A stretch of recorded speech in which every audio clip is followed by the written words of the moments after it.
Bienvenidas y bienvenidos a otro espacio de esta serie de conversaciones que estamos teniendo en preparación de un evento muy especial que es la participación de la Unión Europea como invitado de honor en el Andicom 2026. El Andicom 2026 es uno de los eventos más importantes, posiblemente el más importante del sector TIC del país y de la región. Y entonces, en preparación de esta participación, estamos con una serie de conversaciones muy interesantes, de lujo, ¿no? Alberto Menghini es mi nombre, yo soy invitado en Colombia como jefe de cooperación de la Unión Europea y me acompaña mi comoderadora Mariana. Hola Alberto y a todos los que nos están aquí viendo en este gran panel. Muy contenta, un honor estar también aquí con ustedes y para darles como un abrebocas, Alberto, sobre este panel. Vamos a hablar de algo que ya está en la vida cotidiana de nosotros y es sobre la inteligencia artificial. Cada vez está más presente en la educación, en la salud, en las empresas, servicios públicos, pero bueno, dejémosle esta conversación y que nos den un poquito más información y conocimiento a nuestros grandes panelistas, Alberto. Efectivamente, la inteligencia artificial, pues realmente hay muy pocas conversaciones en este momento que no incluyan de una forma o de otra referencia a la inteligencia artificial. Pero para los que no somos especialistas del sector, pues la idea es contar hoy con la participación de unos grandes expertos y expertas de Colombia. Entonces hoy les hemos traído a Sandra Ortiz, que es la directora del Departamento de Comunicación y de TIC de la Universidad Externado, una gran experta y una amiga.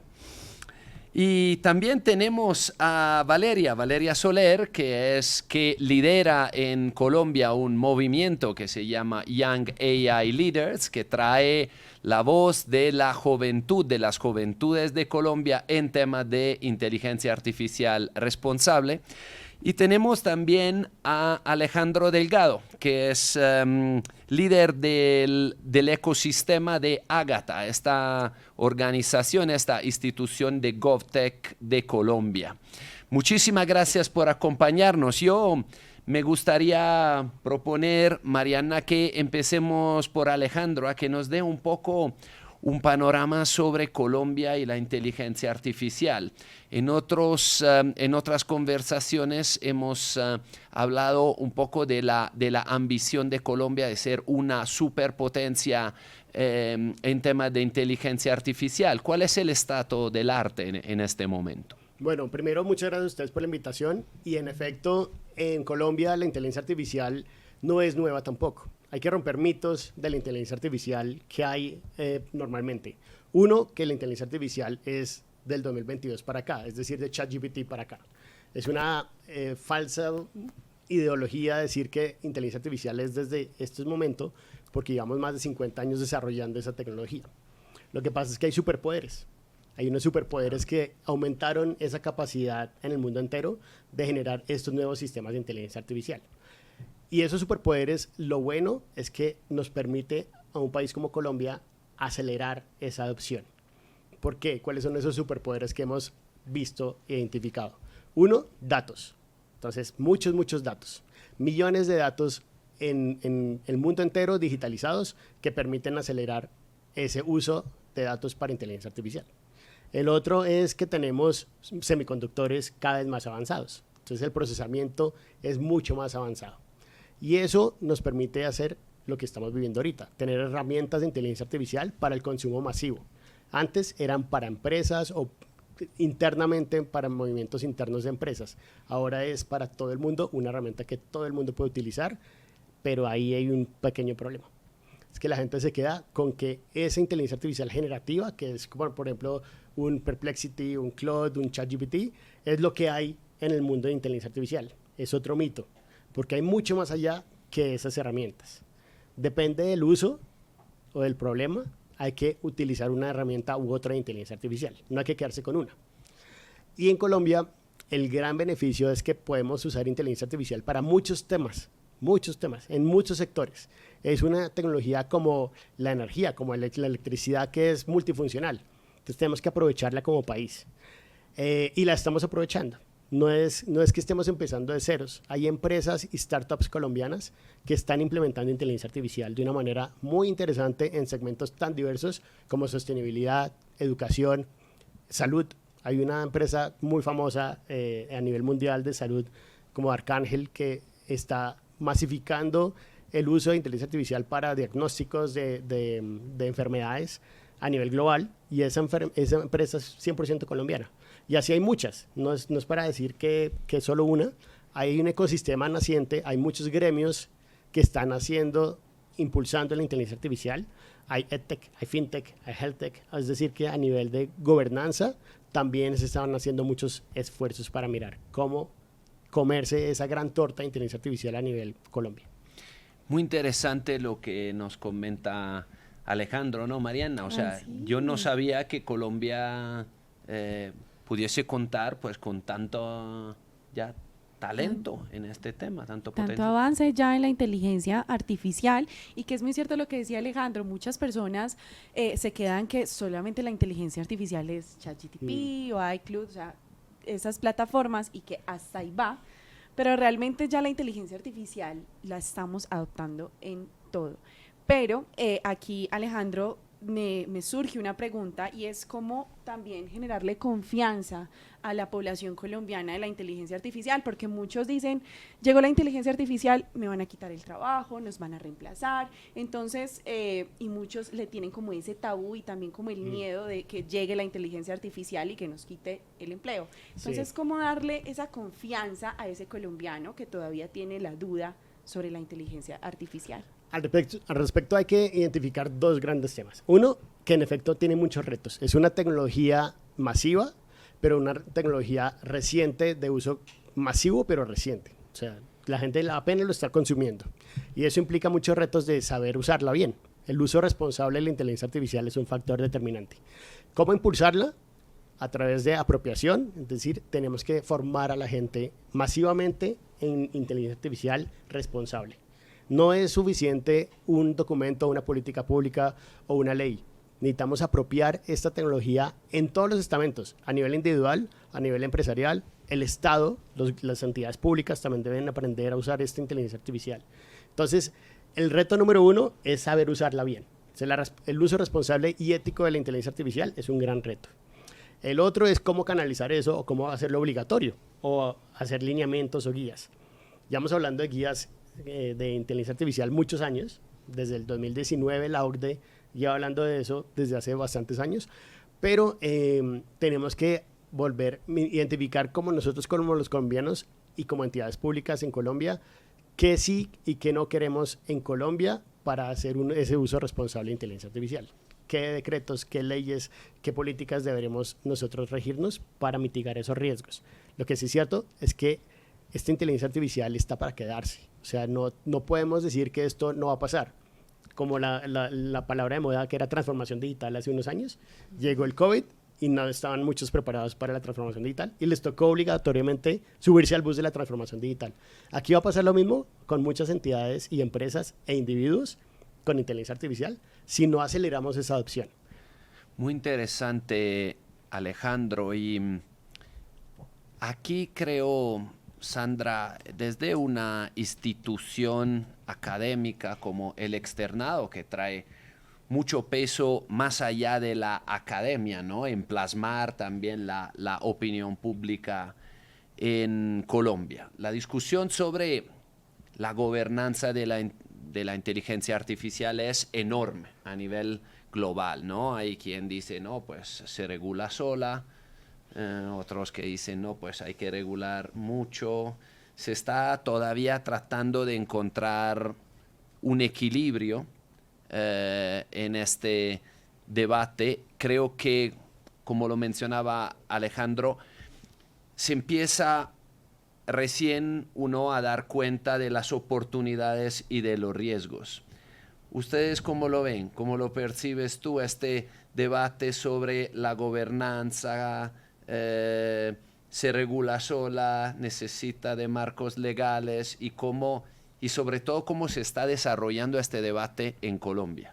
Pues muchas gracias, pues un placer estar en este espacio de conversación y pues con Alejandro y con Valeria pues intercambiar opiniones en una discusión pues que ya en Colombia ya lleva más o menos 6 años, 7 años, porque ya tenemos un marco que se empezó a desarrollar con la anterior ley del Plan Nacional de Desarrollo, donde se dice la importancia que tiene la inteligencia artificial, y de ahí que empezamos a crear marcos éticos en materia de cómo generar confianza y que el uso de esta tecnología no afecte generalmente la población de niños, niñas y adolescentes, y para evitar pues, sesgos, que era como nuestra particularidad. En los temas de gobernanza y particularmente trayendo la legislación europea nos pone a cómo empezar a regular la inteligencia y determinar cuáles son los riesgos que tenemos en función de esa clasificación que nos trajo la Unión, que hay unos elementos de como mirar como un semáforo, entonces unos elementos que están en rojo, otros en amarillo y otros en verde, y que eso es como la primera aproximación que hemos tenido, que la inteligencia sí puede generar afectaciones a la sociedad. Entonces es un primer criterio que empezamos a traer en las discusiones locales. De eso nos ha permitido tener 2 marcos de política pública en el país, que es el COMPES 3975, que fue como el gran lineamiento de establecer qué entendemos por inteligencia artificial, y que iba a la mano de algo que mencionó Alejandro, que era el de transformación digital. Pero tuvimos un hito en el 2024, que es la creación el año pasado, del COMPES 4144, que es el que nos regula la inteligencia artificial y nos viene a generar una cantidad de acciones específicas orientadas a cómo yo genero un modelo de gobernanza en función a la inteligencia artificial. Paralelo a eso, pues es un país bastante curioso en la proliferación normativa, y pues tuvimos más o menos de 29 iniciativas legislativas de regular la inteligencia artificial. Entonces, la pregunta ¿es necesario empezarla a regular? Entonces, ¿podemos llegar a una hiperregulación de la inteligencia artificial? Y ahí creo que a nivel global ahora la tendencia es aceptar que alguna forma de marco regulatorio es necesaria. Sí, en función de los riesgos, principios y pues obviamente como articulación de agentes. Pero no podemos ser tan intrusivos, y pues como estamos siendo un país anfitrión de la Unión Europea, pues la Unión Europea es un referente que reguló hace 2 años, y pues esta semana dijo, tengo que colocar unas salvaguardias porque estoy afectando la innovación. Entonces nos surge como las grandes preguntas: ¿hasta dónde regulo? O si es necesario tener una regulación anticipatoria o modelos de experimentación para saber hasta dónde, qué materias empiezo a regular o son susceptibles de generar intervención. Entonces estamos presencia de que el papel del Estado cambia sustancialmente también en las relaciones cuando hay en el ámbito de la tecnología, y por lo tanto pues él tiene que mirar cómo media la garantía de derechos humanos. Entonces creo que es un tema que ahí se debe tener presente en las discusiones, y que por eso Europa es tan referente en esta construcción, pero tampoco es el referente en la adopción o la hiperregulación que tuvo de la materia. Si lo miramos al contexto colombiano, pues tuvimos un proyecto de ley pues que ya hoy debe estar uniéndose, que hace unas aproximaciones, pero en función del COMPES, que el COMPES sí trae un modelo de gobernanza abierta, la ley sí traía un modelo de gobernanza centralizada. Entonces, recomendaciones que se han dado por otro tipo de organismos es que la gobernanza tiene que ser multinivel, multiactor, y generando pues espacios de corregulación, porque el que tiene la experiencia y que tienen información son los grandes agentes, como lo anunciaba Alejandro. Entonces por ahí es tan necesario códigos de conducta, códigos de generación de marcos generales para que las empresas las empiecen a apropiar, y pues el tema es lo que hacía alusión Alejandro, el tema de capacidades. Entonces no es necesario hablar tampoco de compra de tecnología, sino de cómo la inteligencia se utiliza como una herramienta de trabajo, porque tenemos que tener presente, yo soy partidaria, y lo que hemos manejado es que la inteligencia artificial es una herramienta de trabajo, no sustituye al ser humano, y que la labor de supervisión siempre va a estar en cabeza del ser humano.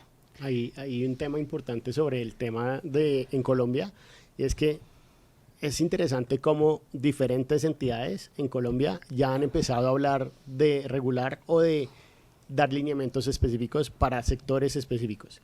Entonces, a nivel de justicia, el sector justicia ya tiene unos lineamientos. A nivel de Estado, la Defensoría del Pueblo ya sacó unos lineamientos de transparencia algorítmica. A nivel de protección de datos, la SIC ya sacó la circular 002 del 2024 sobre temas de protección de datos en entornos de inteligencia artificial. Lo que quiero decir es que Colombia no está en ceros en temas de regulación o de lineamientos. Incluso para entidades públicas, Bogotá, la Consejería TIC de Bogotá sacó un acuerdo obviamente para el distrito sobre lineamientos de inteligencia artificial.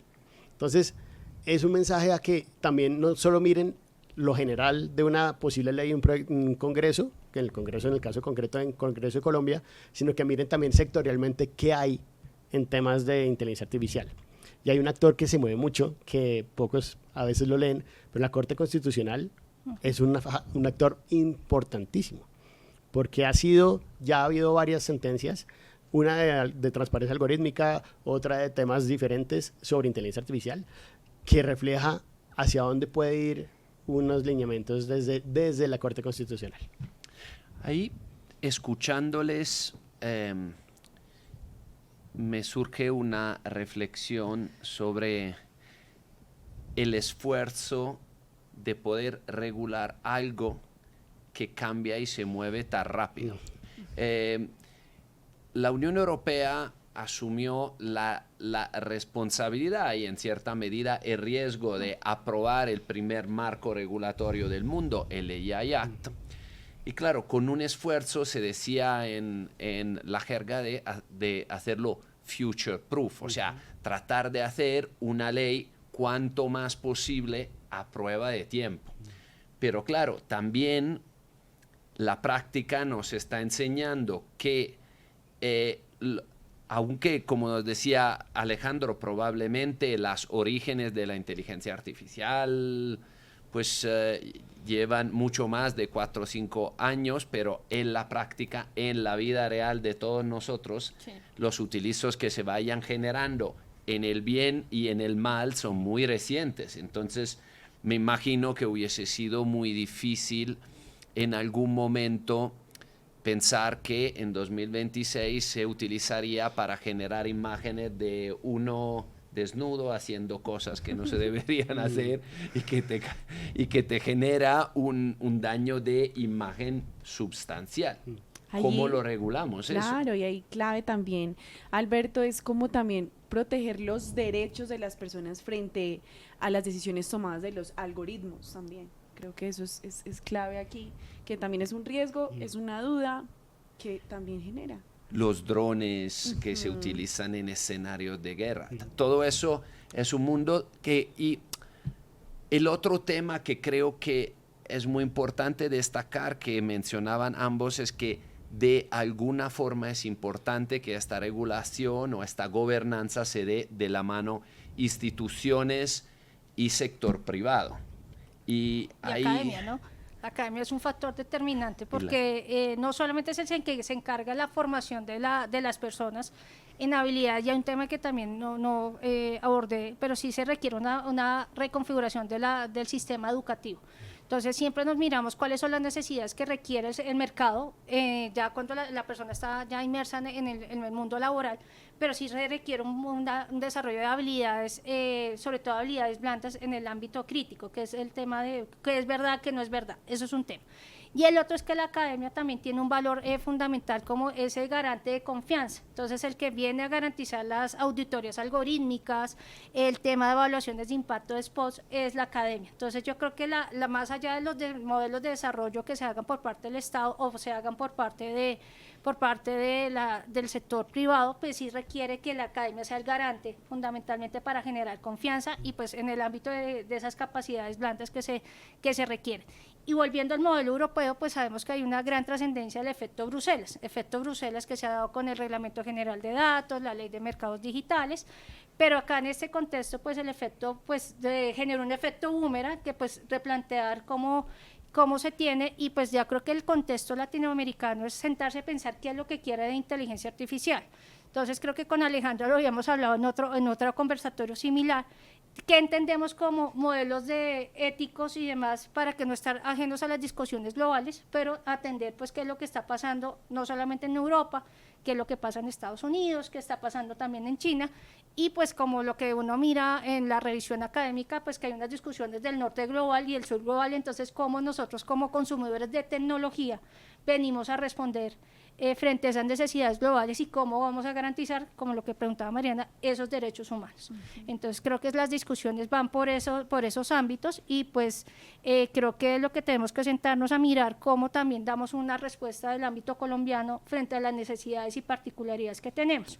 Y esto es que pues hay muchos pueblos indígenas, entonces no podemos generar tampoco exclusiones, entonces eso implica que tenemos que generar inteligencias artificiales también locales para que las poblaciones puedan acceder a esta tecnología y no aumentar las brechas que se están dando por el uso de esta herramienta. O sea, yo creo, escuchándote, que la reflexión es que todos los países del mundo tenemos que estar preparados a proponer soluciones, pero a volver a hablarla y revisarla constantemente, porque aquí no va a haber un marco regulatorio que nos sirva para los próximos 50 años.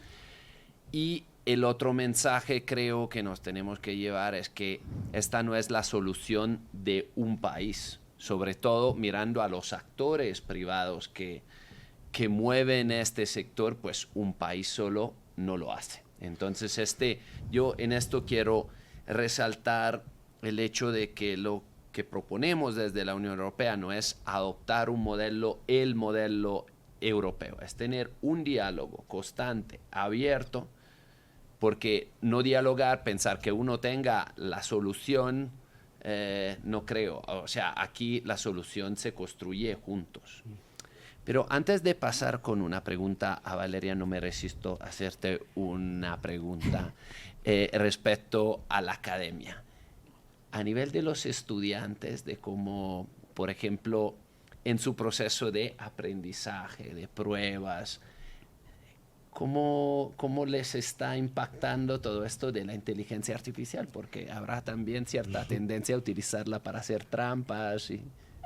No, ese es un gran dilema ético que se tiene y creo que la respuesta ha sido, una es permitir y otra es prohibir, ¿no? Entonces tú cuando generas la prohibición, pues tienes la tentación de que utilizas, ¿no? Ese es el tema, el dilema, pero sí toca enseñarles al uso ético y responsable y pues que si la estás utilizando, pues tengas la declaración en que utilizaste esta herramienta como elemento de apoyo para traducción de textos o otro tipo de elementos, pero sí es un gran dilema porque cuando particularmente lo hablo desde mi experiencia, cuando les dijimos a los estudiantes porque estaban recibiendo una clase en tecnología, es que querían entender que están utilizando mal la inteligencia artificial. Entonces no es mirar las potencialidades que puede tener la herramienta para pues nosotros que es un país de normas, cómo uno puede sintetizar las normas, cómo puede interpretarlas, pero tampoco que ese tema del juicio crítico nunca se va a perder. Entonces es el tema de que hay una responsabilidad por el uso de las herramientas. Bueno, yo creo que esa es una muy buena introducción a dónde quiero ir. Ahí te quería preguntar una cosa, presentando a Valeria y el pensamiento crítico. Ella siempre me sorprende, me manda unas cosas, ¿no? Del último minuto de lo que está pasando. Hace pocos días me compartió Valeria un podcast generado por la inteligencia artificial que analizaba la encíclica del Papa sobre la inteligencia artificial. Y cuando yo le digo, wow, o sea, esta es la inteligencia artificial generando un contenido pensando en el pensamiento crítico del Papa que ha escrito una encíclica sobre la inteligencia artificial. O sea, es como... O sea, ese es de película casi, ¿no? Es de película. No, a mí realmente me parece que eso de la encíclica y el Papa ha sido el output más importante del Vaticano en los últimos 300 años, tal vez más. Fue una cosa impresionante porque yo no me esperaba que un ente como tan conservador, como tan eclesiástico, estuviera articulando tantas ideas, pensamientos, intuiciones que yo estaba sintiendo y que he estado sintiendo en los últimos 6 años, tal vez más. Y pues me sorprendió muchísimo. Es un poco largo, entonces lo puse en Notebook LM y que ese resumen pues lo compartí en la comunidad, lo compartí contigo, pero pues este momento que ya lo he compartido en varias veces, que la inteligencia artificial es algo tan trascendental que nos está arrinconando a ponernos a preguntarnos las preguntas más existenciales, filosóficas de lo que significa ser humano, sobre la espiritualidad, nuestra conexión con nosotros mismos y los demás, que pues ya no es un tema de solo los técnicos y los ingenieros, sino que nos atañe a todos y cada uno en la sociedad. Y ya no es como el ejercicio hipotético sobre qué tal si sería consciente o no consciente, sino que es como, no, pues puede pasar en este año o el próximo año que tenemos inteligencia artificial general, y ya no es un ejercicio hipotético, sino que lo tienes que resolver en este momento. Entonces, demanda una cantidad de introspección, de filosofía, impresionantemente. Por eso Anthropic y los fundadores dicen que las ciencias sociales son tan importantes en esta era de la humanidad. Y yo quisiera agregar de pronto a este diálogo de stakeholders, sí, las empresas son importantes, la academia también, el gobierno, pero todo esto se cimenta en el sustrato de lo que existe en la sociedad civil. Y la sociedad civil somos todos, ¿cierto? Algunos están organizados, otros no. Y Alejo, me pareció súper pertinente lo que decías, que esto no es nada nuevo. Nosotros estamos viendo con el tema de los algoritmos, de las redes sociales, la polarización, la radicalización, desde hace ya bastante tiempo, y hemos sido bastante lentos en darnos cuenta de lo que se avecina y lo que tenemos que hacer. Yuval Noah Harari dice que la labor más importante de las democracias en este momento es hacer una gobernanza eficiente de la tecnología. Y hacia algunos estados digan que no requiere regulación, en la práctica sí la están haciendo. Algunos dicen que no la requieren, pero después cuando ven una tecnología que se está pasando un poco, Ay, dicen, las no, fábulas, no, pues aquí. las fábulas. Pero si tú lo miras, la regulación siempre ha estado, y mirando el caso europeo, particularmente ese sistema de riesgos, es decir, cómo yo afecto la individualidad de los individuos. Entonces, el tema es que acá cada uno tiene su forma de pensar. La inteligencia sí te va moldeando y va generando criterios de uniformidad. Entonces, ese es el riesgo de perder esa individualidad. Yo creo que es el gran cuestionamiento que trae la encíclica y que nos pone a repensar en el tema de cuál es la labor del hombre, y entonces volvernos a como los pensaban los griegos, cuál es el centro y el antropocentrismo. Bueno, pues Antropocentrismo. nos sentamos a mirarnos cómo, y son las reflexiones al final, cuál es el papel del hombre. Por eso es el tema de los riesgos y a las afectaciones, particularmente en los sistemas democráticos, la fake news y demás. Y Colombia pues ha dado, creo que dentro de los marcos regulatorios, la ley que sacó el año pasado de contenidos generados con inteligencia artificial. Entonces sí tenemos un tema de protección, porque lo que hablaba Alberto es que, y venimos casos ahí en España y demás, de contenidos de carácter sexual frente a menores de edad. Entonces Colombia ya empezó a tener este tipo de temas y reconocimientos de cómo se vuelve un tipo penal. Sí. Entonces, ahí están unos temas, pero si nos aproximamos a regulaciones en el contexto colombiano, el tema de riesgos es un tema relevante y que no podemos desconocer. Y la responsabilidad que se predica también por las entidades del Estado para no evitar ni sesgos, ni la asignación de recursos, ni en subsidios, que es otro tema que está en función de esa transparencia que se tiene que manejar de los algoritmos. Yo quisiera profundizar un poquito en humanismo digital, que es lo que estamos hablando en el fondo con toda la encíclica. Humanismo digital en este momento es lo más importante, estoy totalmente de acuerdo, por 3 razones. Uno, el impacto que va a tener la inteligencia artificial en los próximos años es algo que nunca ha visto la historia de la humanidad, es algo muy diferente. O sea, esta tecnología no es igual a otras, aprende y aprende muy rápido y además crea por sí misma. Entonces, esto nunca había pasado en la historia de la humanidad. Ninguna herramienta creada por el ser humano había hecho este cambio tan radical. Entonces, esto es un tema muy importante a tener en cuenta, y es, necesitamos pensar, hacernos todas estas preguntas.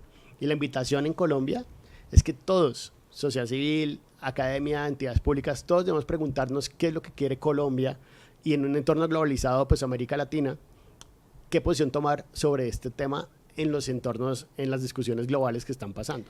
Entonces, esta Como semana, decía Valeria, es más una reflexión ética, filosófica, religiosa, más que Bastante. tecnológica. No, Bastante. y también de estudio de futuros. El año pasado tuve el privilegio de haber asistido a una delegación de estudios como futurólogos, profesionales que se dedican a estudiar el futuro en Emiratos Árabes. Wow. O sea, es una cosa que te vuela la mente y dice, Brutal. bueno, vamos a poder vivir 150 años de esta manera. Exacto. La revolución energética se va a hacer con tal material y con tal revolución de las baterías y demás. Y el líder me pareció que dio un discurso impresionantemente relevante y es lo que yo quisiera traer al país como prioridad de política pública y de diseño de nación. Y es este concepto de potencial cognitivo. Y él decía, sí, todas estas innovaciones están surgiendo, están pasando, pero todo eso se cimienta con la capacidad de las personas de enfocarse, pensar profundamente y conectarse entre sí. Si tú no tienes eso en el tejido social, todas las demás innovaciones y sueños que tenemos sobre el futuro no se van a materializar y nos va a pasar algo como lo que le pasó a los humanos de Wall-E, ¿sí? Entonces, este tema de potencial cognitivo me parece que aterriza mucho la conversación en asegurarnos de que la tecnología esté asegurando el florecimiento humano en todas sus dimensiones. Nos abre una cantidad de posibilidades, de soluciones, pero nosotros tenemos que estar al nivel de las herramientas que tenemos. Y eso se necesita un despertar de conciencia, de sabiduría, de cuestionarnos realmente cómo nos estamos relacionando con la tecnología, si la estamos usando, si esta nos está usando a nosotros. Y eso genera miedo. Y Muchísimo. se está dando. Y es normal. El ser humano, pues, frente a la incertidumbre, pues, se asusta. Y ese miedo es Que muy lo ven usual. como un reemplazo. Lo ven como un reemplazo. No como un aumento, sino como Pero un no hay reemplazo. No lo ve como de un otra beneficio cosa. tampoco, como Total. de la inteligencia artificial nos vamos de la mano, no, lo ven como una amenaza. Exacto. Y eso es un problema serio que ya se está viendo, por ejemplo, en Estados Unidos. Abuchearon al ex CEO de Google, Google. en la En universidad en Stanford, en un cierre de grados. Lo abuchearon cuando empezó a hablar de inteligencia artificial. Sí. Empezó abucheado. Es decir, esto ya está generando rechazo incluso para ciertos estamentos Sí. por ese miedo de incertidumbre. El miedo de incertidumbre es normal que pase todas estas cosas, pero tenemos que acelerar todo ese esfuerzo que está diciendo para poder contar qué vamos a hacer en el futuro. Y es que como está pasando tan rápido, cada 2 meses hay un modelo mucho mejor que el otro. E incluso en el G7, hace poco, pues estuvo Darío Amadei, estuvo Sam Altman, estuvo Suleiman, estuvieron varios líderes del mundo de inteligencia artificial en el mundo entero. Y todos dijeron que máximo 5 años es inteligencia artificial general. O sea, tenemos 5 años para que la mayoría o todas las capacidades del ser humano las iguale o las supere la inteligencia artificial. Eso cambia todo. Entonces tenemos 5 años para pensar muchos temas. Y claro, y me parece muy pertinente la reflexión sobre el miedo, ¿no? Que es un sentimiento muy humano, pero el miedo a veces te paraliza, pero a veces también Te moviliza. moviliza. y te Ya, evita hacer avanzas. errores. O sea, Sí. es el miedo al dolor que hace que, no sé, tú no te caigas al piso, no te Exacto. tires de una Total. Entonces, el miedo, hay que ver lo que es el miedo justificado, injustificado. Sí. En todo caso, creo que de lo que yo entiendo de esta conversación, pues pensárselo bien es muy importante. Y yo creo que ahí la educación tiene un rol muy importante, ya que mencionaste el miedo. Para mí creo que lo que desató este interés por la tecnología, porque yo no soy ingeniera, yo estudié ciencia política y diseño, pero tuve una clase sobre algoritmos, manipulación en elecciones, en periodos electorales. Y esto fue antes de ChatGPT, o sea, fue realmente muy oportuno haber tenido esa clase antes de ir, realmente me abrió los ojos, porque ya la conversación no es un tema de, ay, es plagio o no, sino, oye, esto moldea tu forma de pensar, es una forma de vigilancia y control, y además está afectando tu relación con tu familia, contigo mismo, tu salud mental, y básicamente si no eres consciente de esto, te consume. Y esa preocupación es la que a mí me ha motivado a seguir alando este hilito y llevándome por un agujero negro que, Dios mío, ya no le veo salida. Ahora, hay un tema importante ahí y es la economía del token. Esto no es para todos y no va a ser cada vez para menos gente porque necesitan dinero. Sí. Esto no es gratis. Esto no es gratis y es un tema importantísimo para mirar los temas de desigualdad, del futuro del empleo y el tema de como sociedad, qué va a pasar con las brechas tan grandes que pueden surgir cuando una economía del token nos invade. Y es normal, las empresas, esto no es gratis, esto no es para todos todo bonito, porque esto necesita billones de dólares en inversión, en infraestructura, en data centers, en semiconductores. Y normalmente se dice que si es gratis, tú eres el producto. Así. No, y lo manejamos, Exacto. es que el tema del dato y la calidad del dato, entonces ellos tienen mejor, o sea, las empresas tienen mejor información y si lo trasladamos también al Estado que quiere utilizar inteligencia artificial, el dato público tampoco es el de la mejor de calidad.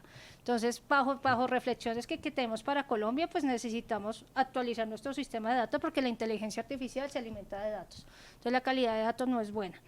Y pues hay 4 variables que uno también tiene que empezar a mirar, las evaluaciones ex ante y ex post para mitigar riesgos. Entonces necesitamos evaluaciones ex post en cada uno de los sectores, porque decimos que es inteligencia artificial general, pero cada inteligencia se aplica para el sector salud, sector educación, entonces hay unos temas que uno tiene que empezar a mitigar.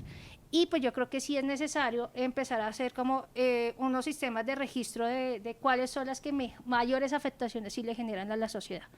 Y el tema que uno siempre mira como garantías constitucionales, que el humano o cada uno tenga la posibilidad de decir quién toma mis decisiones como Estado. Entonces, una cosa es que lo sabemos que las empresas tienen otro manejo y pues es el tema que no nos garantizan ese debido proceso y demás, pero el Estado sí tiene una responsabilidad frente al ciudadano. Entonces, creo que ahí estamos en un tema de disparidad de cómo se maneja con los privados y frente a la responsabilidad también que se le indilga al público, ¿no? Al agente público de cómo le responde. Entonces, ahí estamos en el tema de quién responde y cómo hay esos arbitrajes también que se están dando de que el ciudadano sí puede mandarle al Estado, usted sí está tomando las decisiones con un sistema de inteligencia artificial o cómo las plataformas toman también decisiones. Y yo tengo una inquietud que me parece especialmente relevante en el contexto de un país tan diverso como Colombia. Justamente la inteligencia artificial se alimenta de datos que están en las redes. Entonces, pues, claro, es como si eso fuera un substrato donde cultivamos una planta, pues la planta al final crece de lo que encuentra en su substrato. Entonces, yo tengo ahí 2 inquietudes. Una que es un poco de carácter general, pues que es muy importante, o sea, estos datos, ¿de qué estamos alimentando esta inteligencia? O sea, ¿cuál es la calidad de estos datos? Y un tema que me parece muy importante en Colombia es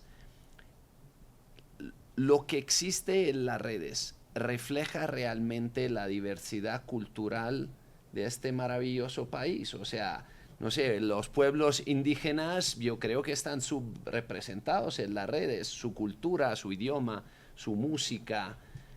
Entonces, ¿qué se debería poner como objetivo para que esto realmente refleje esta diversidad y no se convierta en un pensamiento unidireccional?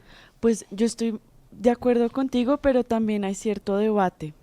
Porque hablando con comunidades indígenas, muchas de ellas ni siquiera quieren estar mapeadas en estos sistemas, porque reduce toda la complejidad y la profundidad que se puede tener, pero con ellos, cuando ves a la persona, cuando conoces realmente su cosmovisión, cuando realmente entiendes su conexión con la naturaleza y la tierra. Entonces, cuando lo vuelves 2D, es equiparable a todo lo demás y se pierde como eso, ¿cierto? Entonces, es un balance y yo creo que hay una solución para esto. Yo pienso que como Estado, como cultura, hemos sido muy facilistas en entender la educación como empleabilidad. Tiene que traducir 100% en empleabilidad, pero no qué tipo de individuos realmente estamos creando, con qué tipo de sensibilidades, con qué criterio, con qué gustos, con qué prioridades, con qué visión, con qué preocupaciones de la existencia tienen. Yo pienso que el proceso formativo no debe ser solamente por la angustia que todos sepan hacer código o sepan usar las herramientas de inteligencia artificial.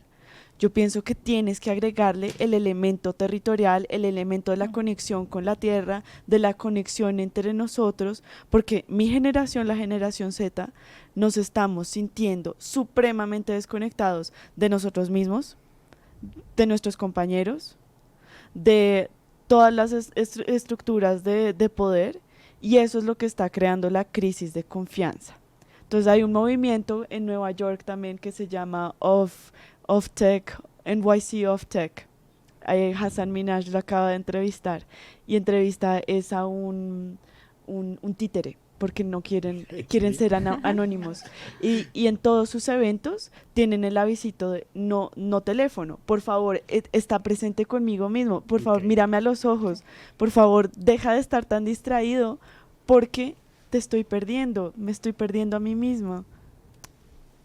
Sí, bueno, me encanta que toquemos este tema porque, bueno, aparte que es de la educación, pero yo me gustaría como abordarlo por otro lado y lo voy a hacer con una experiencia personal. Pues en mi núcleo familiar yo tengo hermanas pequeñas. Ellas ahorita, pues la educación que ellas tienen es muy diferente a la que yo tuve, a la que mis papás tuvieron, a que mis abuelos tuvieron. Entonces, ellas ahorita están súper enlazadas con la inteligencia artificial y ellas ya sus tareas, sus estudios ya son enlazadas con la inteligencia artificial.